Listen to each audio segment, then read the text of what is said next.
జనులుగా, మీ సొత్తుగా, మీ ప్రజలుగా మమ్మల్ని కూడా అన్యజనుల్లోంచి పోగు చేసి నిన్ను స్తుతించినట్టు, మిమ్మల్ని ఆరాధించినట్టు బేతనియాకి మమ్మల్ని నడిపించారు. ప్రభా, ఇంత ఆధిక్యత మీరు మాకు అనుగ్రహించారు. తండ్రి అని పిలిచే ఆధిక్యత ఇచ్చారు. తండ్రితో సావాసం, కుమారుడైన యేసుక్రీస్తుతో సావాసం, పరిశుద్ధాత్మతో సావాసం, మీ కుమారుడైన యేసుక్రీస్తు యొక్క శిలువ మరణ పునరుద్ధానాల ద్వారా మీరు మాకు అనుగ్రహించినందుకు మీకు కృతజ్ఞతాస్తుతులు చెల్లిస్తున్నాను. తండ్రి, మిమ్మల్ని జ్ఞాపం చేసుకున్నట్టుకే దీన్ని చేయడని మీరు చెప్పిన మాట ప్రకారం మేము కూడా ప్రభా పాలు పొందడం కొరకే నీ లేఖనాల ద్వారా మాతో మాట్లాడండి. మీరే సహాయం చేయండి.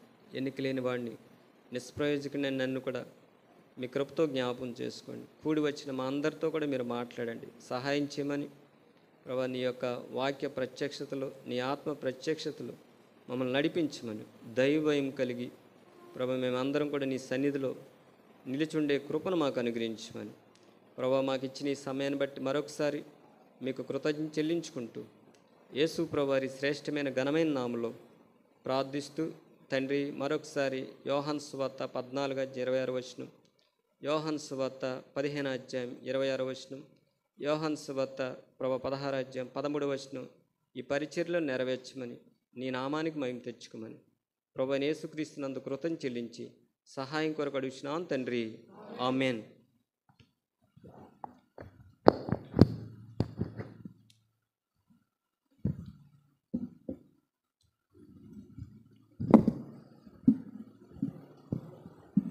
పరిశుద్ధ గ్రంథంలోంచి గత ఆదివారం మనం ఏం జ్ఞాపం చేసుకున్నామండి? చెప్పండి. బలలో పాలు పొందక మునుపు ఆదివారం మనం దేవుని వాక్యాన్ని ఏం జ్ఞాపం చేసుకున్నాం?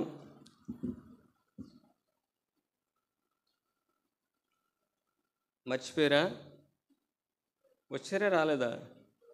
వచ్చారు. వచ్చిన వారు చెప్పండి, రాని వారు మానేయండి. చెప్పరేంటి? మర్చిపోయినట్టున్నారు. దేవుని సంకల్పం గురించి ఆరాధన వర్తమానం విన్నాం, అవునా కదండి? చూడండి, తిమోతికి రాసిన మొదటి పత్రిక, జీవము గల దేవునిలో మనం ఎలాగా ప్రవర్తించాలన్న విషయం మీద గత ఆదివారం వర్తమానం విన్నాం. చదవండి ఆ మాట. తిమోతికి రాసిన మొదటి పత్రిక 3వ అధ్యాయము 15వ వచనం.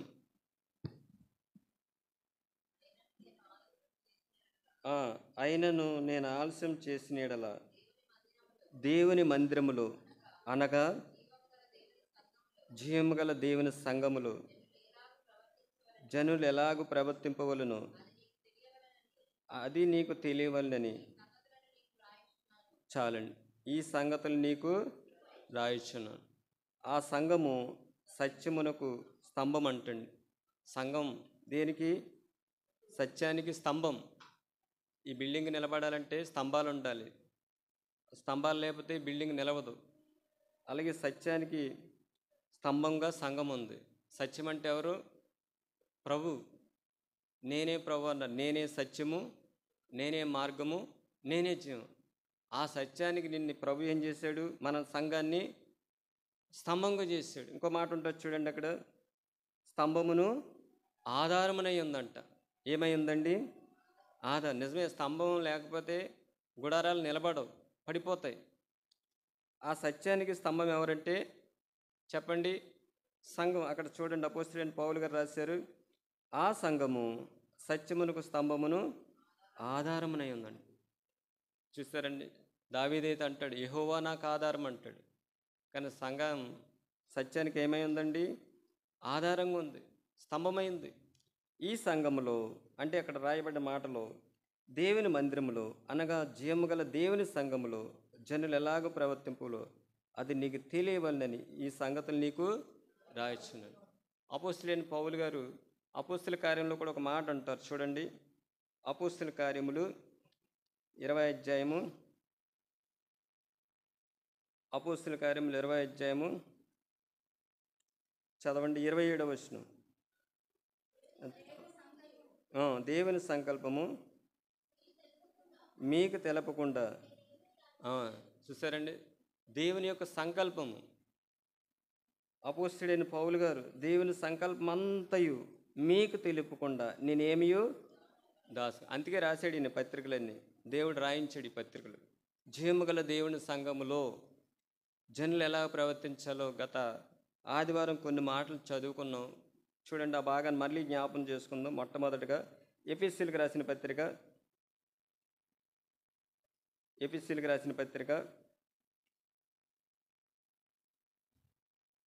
అందుకు ముందుగా ఒక మాట చదువు. ఎబ్రీలకు రాసిన పత్రిక చూడండి. ఎబ్రీలకు రాసిన పత్రిక 3:15 చదవండి. 3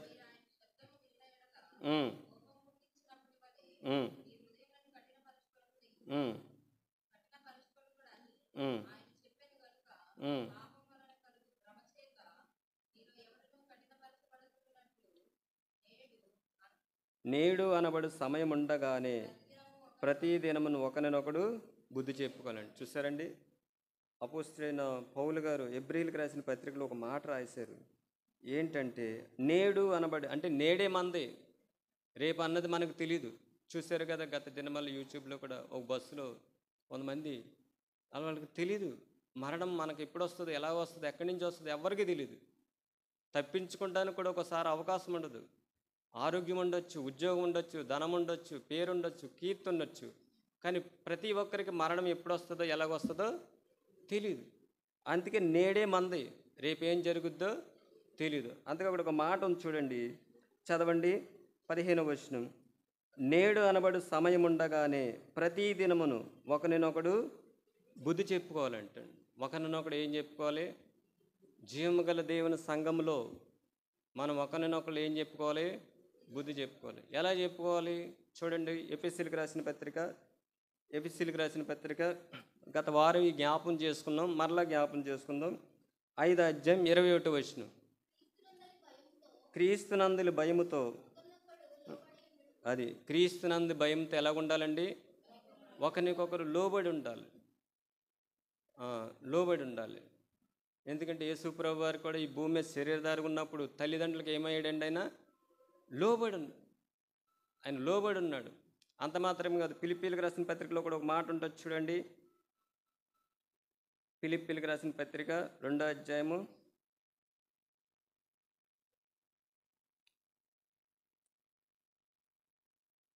2వ అధ్యాయం ఇక్కడ ఒక మాట ఉంది చూడండి, 5వ వచనం.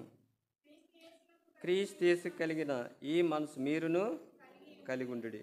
ఆయన దేవుని స్వరూపం కలిగిన వాడండి. దేవునితో సమానంగా ఉండుట విడిచిపెట్టకూడని భాగ్యం ఎంచుకుని, కానీ మనుషులు పోలిగా పుట్టి దాసుని రూపము ధరించుకుని. ఎవరు లోబడతారండి? యజమానుడిగా ఉన్న వ్యక్తి లోబడ్డు. ఎవరైతే దాసుడిగా ఉంటారో ఆ వ్యక్తి లోబడతాడు. అందుకే యేసుప్రభు వారు కూడా అక్కడ ఒక మాట రాయబడ్డది, చదవండి ఆ మాట. మనుషులు పోలికగా పుట్టి దాసుని రూపం ధరించుకుని తన్ను తానే రిక్తునిగా చేసుకున్నాడు. మరియు ఆయన ఆకారమందు మనుషుడిగా కనబడి మరణం పొందినంతగా, అనగా శిలువ మరణం పొందినంతగా విధేయత చూపినబడే తన్ను తాను తగ్గించుకున్న వ్యక్తి లోబడతాడు. హెచ్చించుకునే వ్యక్తి లోబడ్డు. ఎప్పుడైనా తగ్గింపు అన్నది ఎక్కడుంటుందో అక్కడ ఏం చేయబడతారండి? చదవండి, ఇప్పుడు జరిగిన భాగం దాకా. ఎఫెసీయులకు రాసిన పత్రిక 5వ అధ్యాయం 21. క్రీస్తునందు భయముతో ఒకరినొకడు లోబడి ఉండుడి. 2వ మాట చూడండి, గలతీయులకు రాసిన పత్రిక గత వారం చదువుకున్నవి, 5వ అధ్యాయం 13వ వచనం. సహోదరులారా,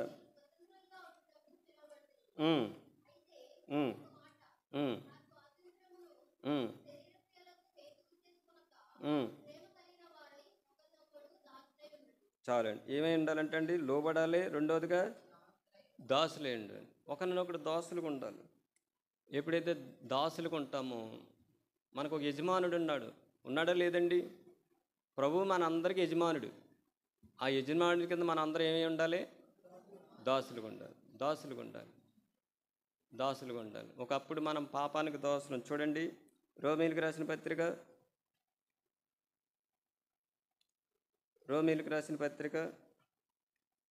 6వ అధ్యాయం 16వ వచనం చదవండి. లోబడి దేనికి మిమ్మను మీరు దాసులుగా అప్పగించుకుందరో అది చావు నిమిత్తం పాపమునికే కానీ నీతి నిమిత్తం విధేయత కానీ దేనికి మీరు లోబడుదరో దానికే దాసులు. మీరు ఎరగరా? మీరు పాపమునకు దాసులై ఉంటారు. దేనికి దాసులు అండి? ఒకప్పుడు పాపమునకు దాసులుగా ఉన్నాం. అయితే ప్రభు మనల్ని ఏం చేశాడు చెప్పండి? 19వ వచనం చదవండి. 18వ వచనం చదవండి. పాపము నుండి విమోచింపబడి నీతికి దాసులమై ఉంటాడు. ఇప్పుడు దేనికి దాసులమండి? నీతికి దాసులయ్యాడు. మనం నీతి అంటే ఎవరు? ప్రభు అయిన యేసుక్రీస్తు. ప్రభువుకి దాసులు మనందరం. మనమేమి యజమానులం కాదు. ఇక్కడ మాట్లాడేవారు వస్తూ ఉంటారు, వెళ్ళిపోతూ ఉంటారు. కూర్చున్న వాళ్ళు వస్తూ ఉంటారు, వెళ్ళిపోతారు. మనకు ఒక యజమానుడు ఉన్నాడు. ఆయన ఎవరంటే పరలోకమందు ఉన్నాడు. ఆయన్ని బట్టి మనం ఏం చేయాలండి? చదవండి. ఇప్పుడు ఇందా చదివిన మాట గలతీయులకు రాసిన పత్రిక 5:13. ప్రేమ కలిగిన వారే ఒకరినొకడు ఏమై ఉండాలండి? దాసులు. ప్రేమ ఉంటేనే దాసులుగా ఉంటారు. ఎక్కడైతే ప్రేమ ఉండదో అక్కడ తగ్గింపు ఉండదు, అక్కడ హెచ్చింపు ఉంటుంది. అక్కడ ఏం చేస్తారండి? చెప్పాలి, అధికారం చూపిస్తారు. అయితే సంఘంలో ఎలాగ ఉండాలో అపోస్తలుడైన పౌలు గారు సంఘాలకు రాస్తూ అన్నాడైనా ఏమని చెప్పాడండి ఆయన? చదవండి ఆ మాట. ప్రేమ కలిగిన వారే ఒకరినొకడు దాసులేండి. చూడండి ఇంకో మాట గత వారం జ్ఞాపకం. యోహాను సువార్త 13:34 వచనం.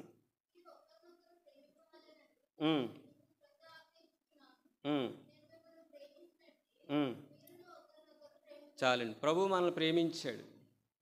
ఎప్పుడుండగా ప్రేమించాడు? ఇందాక చదువుకున్నాం మనం. సృజించిన సృష్టికర్త అయిన దేవుడు మనల్ని ప్రేమించాడు. చాలామంది ఏమంటారంటే బంధువులు ప్రేమించలేదు, స్నేహితులు ప్రేమించలేదు, భర్త ప్రేమించలేదు, భార్య ప్రేమించలేదు, సంఘం లాలు ప్రేమించలేదు, ఇదేళ్ళు ప్రేమించలేదు అనుకుంటారు. కానీ అంతకంటే ముందు ఎవరు ప్రేమించారు మనల్ని? దేవుడు ప్రేమించాడు. దేవుడి ప్రేమ ఎక్కువ, మనుషుల ప్రేమ ఎక్కువ అండి? ఏ ప్రేమ ఎక్కువ? మనుషుల ప్రేమ అన్నీ ఉంటేనే ప్రేమిస్తారు. దిగంబరుగా ఉన్నాడు అనుకోండి, ఎవరు ప్రేమించరు. దిగంబరుగా ఉన్న వ్యక్తికి అన్నీ వచ్చినాయి అనుకోండి, అప్పుడు ప్రేమిస్తారు. కానీ దేవుని దృష్టిలో మనం అందరం దారిద్ర్యంలో ఉన్నాం, నరకానికి బాతులు. అటువంటి మనల్ని ఏం చేశాడు ఆయన? మొదట మనల్ని ఆయన అక్కడ మాట ఇచ్చారు చూడండి. నేను మిమ్మల్ని ప్రేమించినట్టే చెప్పండి ఒకరినొకడు ప్రేమించుకోవాలి. ఒకరినొకడు ప్రేమించుకోవాలి. ఒక మాట ఉంటుంది చూడండి, కొలస్సీలకు రాసిన పత్రిక 3:13 వచనం.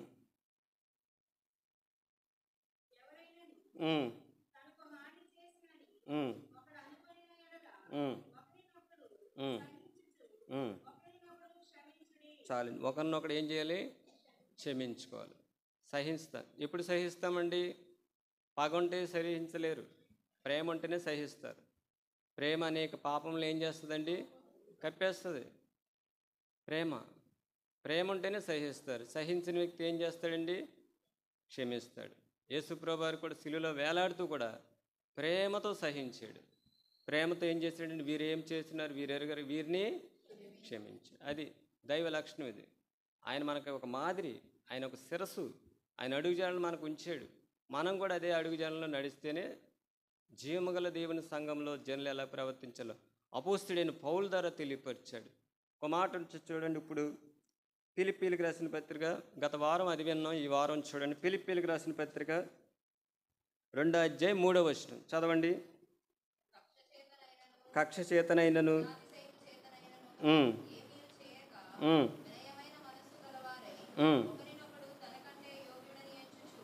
చాలండి. ఏం చేయాలండి? ఏమెంచాలి? యోగ్యుడు. ఒక సహోదరుడు పాటలు బాగా పాడుతున్నాడు అనుకో, ఎంకరేజ్ చేయాలి. ఒక సహోదరుడు వాయిద్యాలు బాగా వాయిస్తున్నాడు అనుకో, ఎంకరేజ్ చేయాలి. యోగ్యుడు. నిజంగా నేను నిలబడతాక యోగ్యుని కాదు. నాకు పాటలు రావు, కంజూరు నేర్చుకుందా ట్రై చేశాను కానీ రాలా. ఎందుకంటే అది నాకు అవకాశం ఇవ్వలే. ప్రయత్నం చేశాను కానీ రాలే. కానీ సంఘంలో అనేక మంది ఉంటారు. ఒకరు వాయిద్యాలు బాగా వేస్తారు, ఒకరు పాటలు బాగా పాడతారు, ఒకరు ఆతిథ్యం బాగా ఇస్తారు, ఒకరు వచ్చిన వారిని బాగా మర్యాదగా పలకరిస్తారు, ఒకరు సువార్త బాగా చెప్తారు, ఒకరు ప్రార్థనాపరులు ఉంటారు. ఇదంతా సంఘం. మనం ఏం చేయాలండి? ఒకరినొకరు చదవండి ఆ మాట. ఫిలిప్పీలకు రాసిన పత్రిక, కక్ష చేతనైనను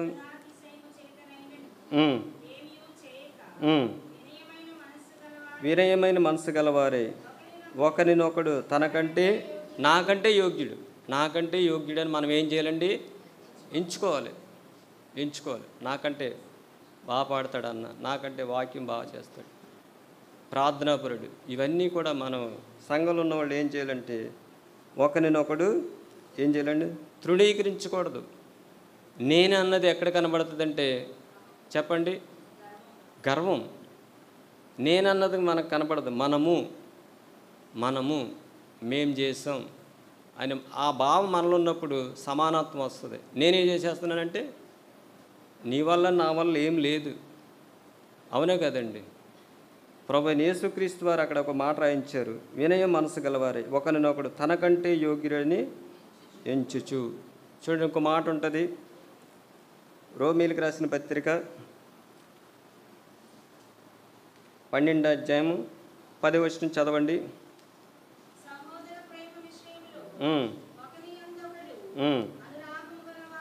ఏముండాలండి? ఏ రాగం అంటండి? అనురాగము. చదవక మళ్ళీ ఆ మాట. ఒకని యందొకడు అనురాగం గలవారే ఘనత విషయంలో గొప్పగా ఎంచుకోవాలంటండి. ఏమి ఎంచుకోవాలండి? ఎంచుకోవాలి. ఎవరు ఎంచుకోవాలి? సంఘంలో ఉన్నవారే.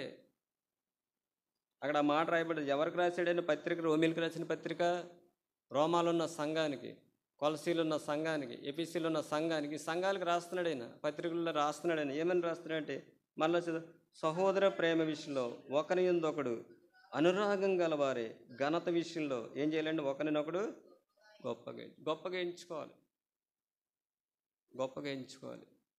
చూడండి, మరో మాట ఉంటుంది, పేతురు రాసిన మొదటి పత్రిక 4వ అధ్యాయం 9వ వచనం. సనగకుండా ఒకరికొకడు ఏం చేయాలండి? ఆతిథ్యం చేయాలి. ప్రేమ అన్నది ఎలా తెలుస్తుంది చెప్పండి? మాటల ద్వారా కాదు, క్రియల ద్వారా తెలుస్తుంది. యేసుప్రభువు వారు అక్కడ ఒక మాట రాయబడింది, యోహాను సువార్త 3వ అధ్యాయం 16వ వచనం. దేవుడు లోకమును ఎంతో, అంటే మాటతోటి సరిపోద్ది, కానీ నేను మాట ద్వారా ప్రేమించలా. ఏం చేశాడండి? దిగి వచ్చేసాడు ఆయన. వచ్చేసి ఏం చేశాడు? ప్రేమ అన్నది శిలువలో చూపించాడు. ప్రాణం పెట్టు ద్వారా ఏం చూపించాడండి? ప్రేమించు. మనం కూడా అక్కడ ఒక మాట రాయబడ్డది, పేతురు రాసిన మొదటి పత్రిక 4వ అధ్యాయం 9వ.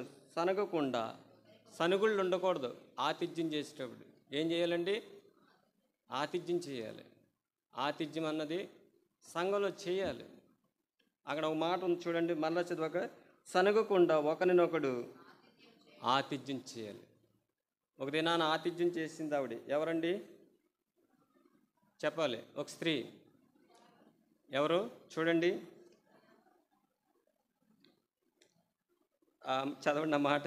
స్త్రీలు ఎవరో చెప్పారు. లూకాసు సువార్త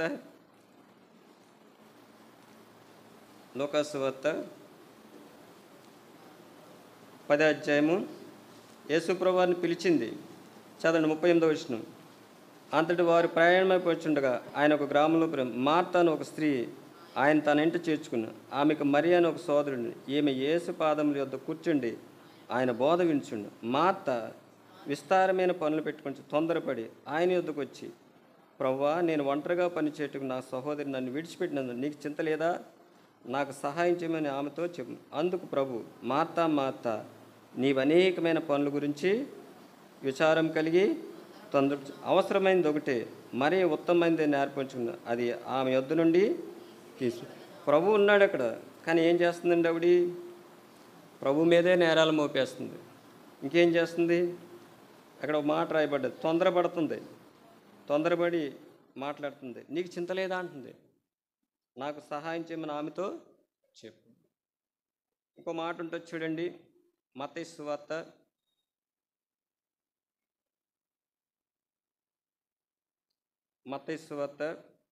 26వ అధ్యాయము 6వ వచనం కండి. ఇక్కడ బేతనీయ గురించి రాయబడ్డది. చదవండి. యేసు బేతనీయలో కుష్ఠరోగైన సీమోను ఇంటి ఉన్నప్పుడు ఒక స్త్రీ మిక్కిలి విలువగల అత్తరు బుడ్డి తీసుకుని ఆయన వద్దకు వచ్చి ఆయన భోజనము కూర్చుండగా దానిని ఆయన తల మీద పోసింది. చదవండి. శిష్యులు చూసి కోప్పడి, ఈ నష్టం ఎందుకు? ఏమంటున్నారండి శిష్యులు? ప్రభువు చేస్తే నష్టమా? అసలు నువ్వెవరు చేస్తున్నావు? ఆయన చేస్తున్నావు. అక్కడ మాట చూడండి, వాళ్ళు శిష్యులు ఏమంటున్నారు చదవండి. శిష్యులు చూసి కోపపడ్డారంట. ఈ నష్టం ఎందుకు, దీన్ని గొప్ప వేళకి అమ్మి బేదలకు ఇచ్చేయచ్చు కదా అంటున్నారు. అప్పుడు ప్రభు ఏమన్నారు చెప్పండి? యేసు ఆ సంగతి తెలుసుకుని, ఈ స్త్రీ నా విషయమే ఒక మంచి కార్యం, అంటే ప్రభువు కొరకు నువ్వేం చేసిన మంచి కార్యం అది. నీ సమయం ఇవి, నీ ధనం ఇవి, నీ ఆరోగ్యం ఇవి, చేపలు ఊడ్చు, బాత్రూంలు కడుగు, ఏది చెయ్యి, అది దేవుని దృష్టిలో ఏంటండి? మంచి కార్యం, మంచిది. నష్టం అనకూడదు. చూడండి, ఆ శిష్యులు ఏమంటున్నారు? నష్టం అంటున్నారు. ప్రభు కొరకు ఎంతోమంది మిషనరీలు ఎంతోమంది త్యాగం చేశారు, వారు సమర్పించుకున్నారు, వారు ప్రాణాలు ఇచ్చారు, వారి కుటుంబాలు విడిచిపెట్టారు, వారి దేశాలు విడిచిపెట్టారు. ఈ దినాన మనకు బైబిల్ వచ్చిందంటే ప్రయాసం ఉంది. ఒక ఆత్మ రక్షింపబడాలంటే, ఒక మందిరంలో ఒక ఆత్మ రావాలంటే ఏం చేయాలండి? నష్టాన్ని మనం ఏం చేయాలి? భరించాలి. అది మంచి కార్యం. అది ప్రభువుకు సువార్త చెప్పే విషయంలో, ప్రభువుకి ఇచ్చే విషయంలో, అన్ని విషయాల్లో ఏం చేయాలండి? నష్టం అనుకోకూడదు. అసలు మనం ఈ లోకంలో దిగంబరులుగా వచ్చాం. వెళ్ళేటప్పుడు ఏం పట్టుకెళ్ళాం? ఎలాగొచ్చామో అలాగే. ఏసీ రూముల్లో ఉన్నా, కారులో తిరిగినా, బస్సుల్లో తిరిగినా, ఈ దేహంలో ప్రాణం పోయిందంటే చాలు, ఎక్కడ పెడతారండి? చెప్పాలి. ఈ శరీరం మట్టి అయిపోతుంది. ప్రభు కొరకు మనం ఏం చేసినా అది నష్టం కాదు, ప్రభువుకు తగ్గట్టుగా చేయాలి. అందుకే చదవండి ఆ మాట, పేతురు రాసిన మొదటి పత్రిక 4:9. సనుగకుండా ఒకరినొకడు ఏం చేయాలి? ఆతిథ్యం ఇవ్వాలి. ఇవ్వడం ద్వారా ఏం తెలుస్తుంది అంటే ప్రేమ తెలుస్తుంది. మాటలు చెప్పేస్తే ఏముండదు. అవునా కదండి? ప్రభు చూపించాడు ఒక మాదిరి. జీవము గల దేవుని సంఘంలో మనుషులు ఎలా ప్రవర్తించాలో అపోస్తలుడైన పౌలు ద్వారా దేవుడు రాయించాడు. ఇంకో మాట ఉంటుంది చూడండి, యాకోబు రాసిన పత్రిక 4:11.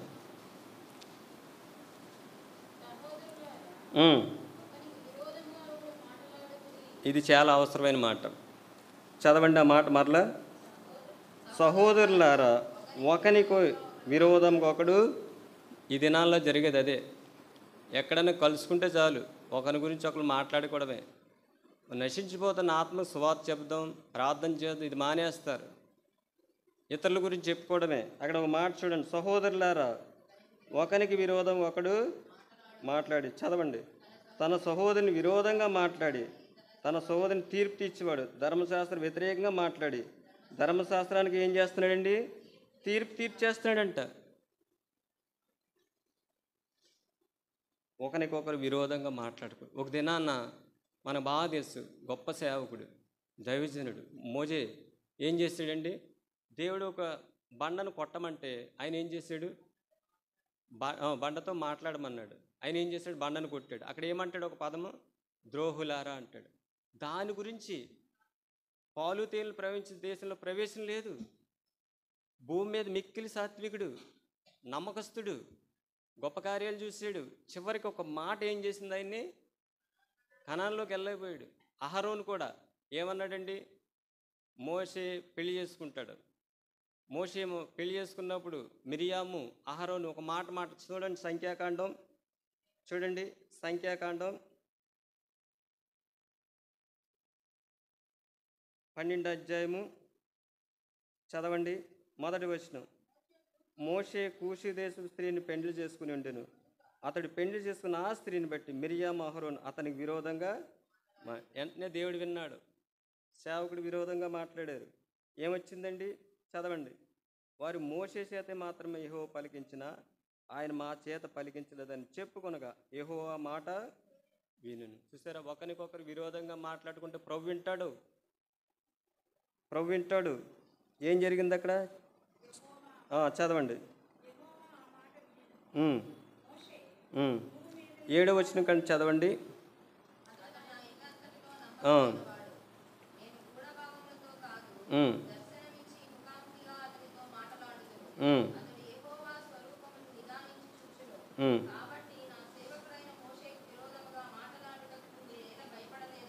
యెహోవా కోపం వారి మీద రవి. చూడు, ఒక్క మాట ఏం మాట్లాడారు? విరోధంగా మోషే కూడా మాట్లాడాడు, ద్రోహులారా అన్నాడు, అంతే వెళ్ళిపోయాడు.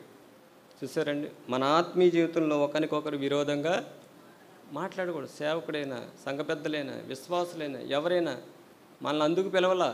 ఎందుకొరకు పిలిచాడండి? చూడండి, అపోస్తుల కార్యములు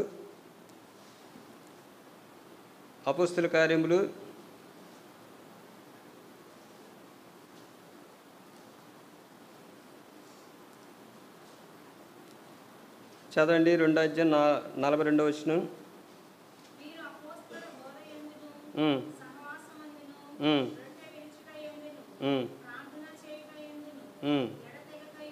చాలండి. ఎందుకు పిలిచాడండి ప్రభు? చెప్పాలి. దేవుని యొక్క బోధలో, సహవాసంలో, రొట్టె విరుచులో, ప్రార్థనలో ఎడతం. అయితే కానీ ఒకరికొక విరోధంగా మాట్లాడు. చూడండి, కొరింథీయులకు రాసిన పత్రికలో ఒక మాట ఉంటుంది. కొరింథీయులకు రాసిన పత్రికలో 1వ అధ్యాయము 9వ వచనం చదవండి.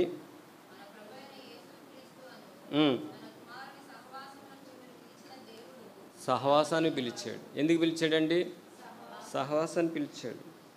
అపోస్తుల బోధ యందును, సహవాసమందును, రొట్టె విడిచిన ప్రార్థన యందును అందుకు పిలిచాడు. మనం చేయాలి అది. అందుకే చూడండి, ఒక మాట ఉంటుంది. ఎఫెసీయులకు రాసిన పత్రికలో ఒక మాట ఉంటుంది చూడండి. 4వ అధ్యాయము 13వ వచనం. పరిశుద్ధులు ఏమవ్వాలండి? సంపూర్ణలాగాలంట. పరిశుద్ధులు ఏమవ్వాలి? సంపూర్ణలగినట్లును క్రీస్తు శరీరము ఏం పొందాలండి? క్షేమాభివృద్ధి చెందును. పరిచర్య ధర్మం జరింటుడు. ఆయన కొందరిని అపోస్తులుగాను, కొందరిని ప్రవక్తలుగాను, కొందరిని సువార్తలుగాను, కొందరిని కాపరులుగా, ఉపదేశులుగా నియమించాడండి. దేనికి నియమించాడు? సంఘం ఏమవ్వాలండి? క్షేమాభివృద్ధి పొందాలి. ఇంకేమవ్వాలి? పరిశుద్ధులు ఏమవ్వాలి? సంపూర్ణులు అవ్వాలంట. 12వ వచనం చదవండి. 11, 12. మనమందరం విశ్వాస విషయంలో దేవుని కుమారుని జ్ఞానం విషయంలోను ఏకత్వం పొంది సంపూర్ణ పురుషుల వరకు, అనగా క్రీస్తునకు కలిగిన సంపూర్ణత, మన సమానమైన సంపూర్ణత కలవారు ఆయన ఇలాగా ఇందుకు నియమించాడు ప్రభు. అంతేగాని ఒకరికొకరు విరోధంగా మాట్లాడుకోవడానికి కాదు. ఎక్కడైతే విరోధం ఉంటుందో అక్కడ క్షేమాభివృద్ధి ఉండదు. అక్కడ పరిశుద్ధులు సంపూర్ణలు అవ్వలేరు, అక్కడ ఆగిపోతారు. ఎందుకంటే పాలు తేనెలు ప్రవహించే దేశానికి ఎవరు వెళ్ళకపోయారండి? మోషే వెళ్ళకపోయాడు. దేనివల్ల?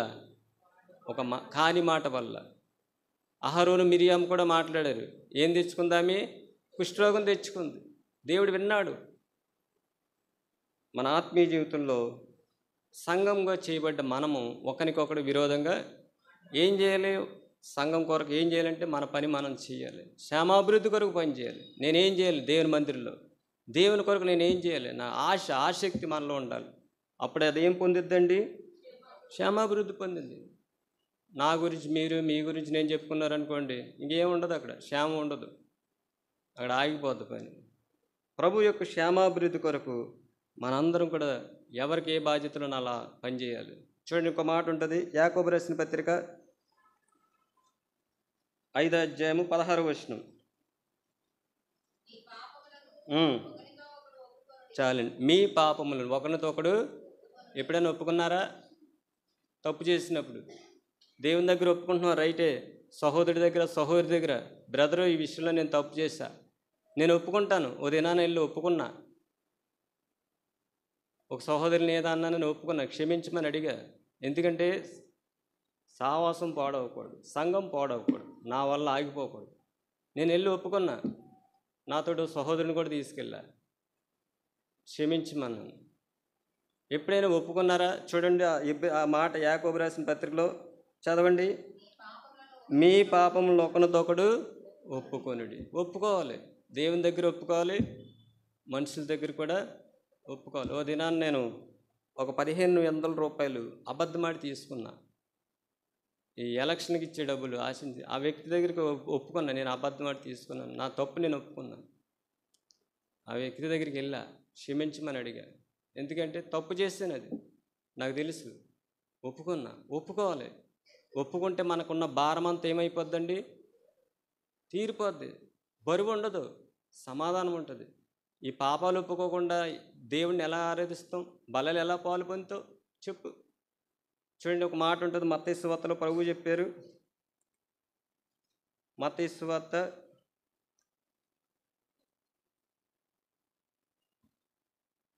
5వ అధ్యాయము 23వ వచనం చదవండి. ఇక్కడ ఉంటుంది 21 కాడి నుంచి చదవండి. నరహత్య చేయవద్దు, నరహత్య చేయవాడు విమర్శకు లోనైన పూర్వీకులతో చెప్పబడిన మాట మీరు విన్నారు. నేను మీతో చెప్పినదేమగా తన సహోదరుని మీద కోపడి ప్రతివాడు ఈ దేనికి అవుతాడండి? ఇదే నాలో కోపం. అదే నా హేబేలు కూడా చనిపోవడానికి కారణం ఏంటంటే కయ్యను కోపం. నయమాను కూడా కోపంతో వెళ్ళిపోతున్నాడు. కుష్ఠరోగిగా వచ్చాడు, కానీ ఆ ప్రవర్త ఏదో చెప్పాడని కోపంతో వెళ్ళిపోతున్నాడు. అక్కడ ఒక చిన్న దాసుడు ఏం చెప్పాడండి? చక్కగా చెప్పాడు, మళ్ళీ వచ్చాడు, శుద్ధుడై వెళ్ళాడు. ఇక్కడ చూడండి, నరహత్య చేయవద్దు, నరహత్య చేయవాడు విమర్శలోనని పూర్వీకులతో చెప్పబడిన మీటు మాట విన్నారు. నేను మీతో చెప్పినది తన సహోదరుని మీద కోప్పడి ప్రతివాడు దేనికి లోనవుతాడండి? తన సహోదరుని చూసి వ్యర్థుడా అని చెప్పేవాడు మహాసభలో ద్రోహి అని చెప్పేవాడు నరహత్య. ఈ దినాల్లో హెచ్చించుకోవడం బాగా ఎక్కువైపోయింది. మనం పెంట మీద నుంచి వచ్చాం, దరిద్రులు. యేసు ప్రభుతో పోల్చుకుంటే ఆయన స్థాయి ఏంటి, మన స్థాయి ఏంటి? మనం తను తాను తగ్గించుకున్నవాడు హెచ్చింం, తను తాను హెచ్చించుకున్నవాడు. చూడండి, అక్కడ ప్రభు ఇంకేం చెప్పారు చూడండి. కావున నీ బలిపీఠంలో అర్పణ అర్పించుండగా నీ మీద నీ సహోదరుని విరోధమైనదని అక్కడ నీ జ్ఞాపం వచ్చినట్టుగా అక్కడ బలిపీఠం ఎదుటిని నీ అర్పణ విడిచిపెట్టి మొదట వెళ్ళి నీ సహోదరునితో సమాధాన పడాలంటే, పరలోకానికి వెళ్ళాలంటే సమాధాన పడాలి, తగ్గించుకోవాలి. ప్రభువే వచ్చి సమాధాన పడ్డాడు. దేవునికి నరులకి మధ్య వ్యక్తి ఎవరండి? యేసు ప్రభు. సమాధానపరిచేవారు ధన్యులు, వారు దేవుని కుమారులు అనబడతారంటే. మత్తయి సువార్తలో మాట పక్కనే చెప్పారు ప్రభు. చూడండి, మత్తయి సువార్త 5వ అధ్యాయము చదవండి 9వ వచనం. సమాధానపరిచేవారు ధన్యులు, వారు దేవుని కుమారులు అనబడతారు. ప్రభు సమాధానపరిచాడు ఎవరిని? అన్యజనులమైన మనల్ని, పాపులైన మనల్ని ప్రభు సమాధానపరిచాడు. ఆ మాట రాయబడ్డ చూడండి, కొలసీలకు రాసిన పత్రిక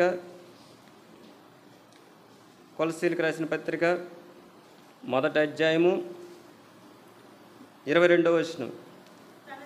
తన సన్నిధిని పరిశుద్ధులుగాను నిర్దోషులుగా నిరపరాధులుగా నిలబెట్టుటకు ఆయన మాంసయుక్తమైన దేహమందు మరణం వల్ల ఇప్పుడు మిమ్మను ఆ మరణం ద్వారా సమాధానపరిచాడు. చూసారండి, మరణం, ఆయన మరణించి మనల్ని ఏం చేశాడైనా సమాధానపరిచాడు, ఏకత్వం చేశాడు. ఒక మాట ఉంటే చూడండి, యాకోబు రాసిన పత్రిక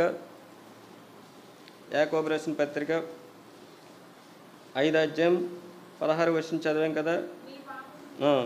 ఒక మాట ఉంటుంది చూడండి, యాకోబు రాసిన పత్రికలో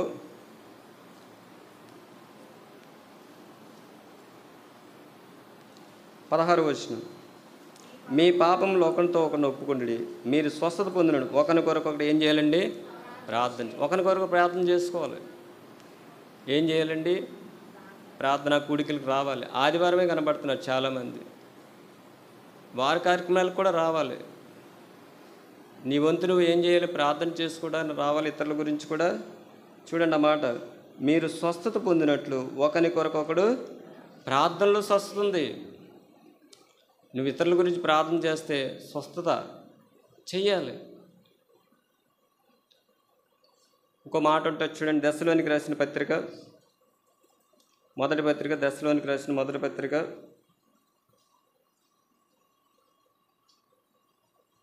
5వ అధ్యాయం 1వ వచనం.